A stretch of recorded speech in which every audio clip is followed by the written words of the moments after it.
কাজের খোঁজে কেরলে 4 মাস পর ফিরলেন লাশ হয়ে। অসহায় পরিবারের পাশে দাঁড়ালেন দমকলের বিশিষ্ট সমাজসেবী ও মানবিক মুখ আব্দুল আলিম বাপি বিশ্বাস।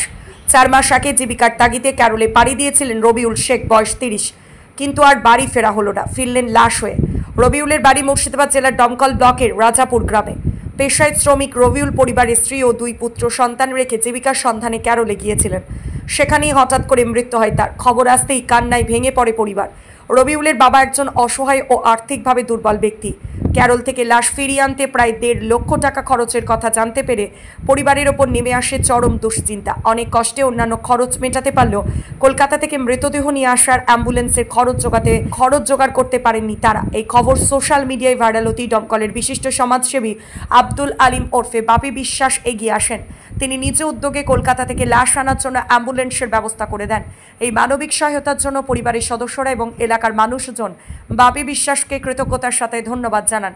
একজন মানুষের দুঃসময়ে আর একজন মানুষের নিঃস্বার্থ পাশে দাঁড়ানো আজ আবারও প্রমাণ করলো মানবিকতা এখনো বেঁচে আছে। ধরুন কেরালায় মারা গেছে, তো কেরালায় থেকে ধরুন ওখান থেকে জাহাজে পাঠাচ্ছে।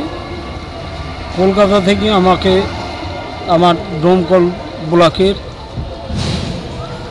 খুবই বাপি বিশ্বাস ওই কলকাতা থেকে নিয়ে আসার জন্য, লাশ নিয়ে আসার জন্য আমার বাড়ি পর্যন্ত, রাজাপুর পর্যন্ত ওনা আমাকে সাহায্য করেছে, কিংবা অ্যাম্বুলেন্সের ব্যবস্থাও করে দিয়েছে।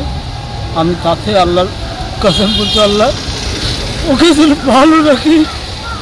আমার ভিতরে গরিব মানুষের কাছে হাত বাড়িছি, আল্লাহ যদি ভালো লাগে। আমি সব চাইতে আল্লাহর কাছে দোয়া করি, আল্লাহ যেন খুব ভালো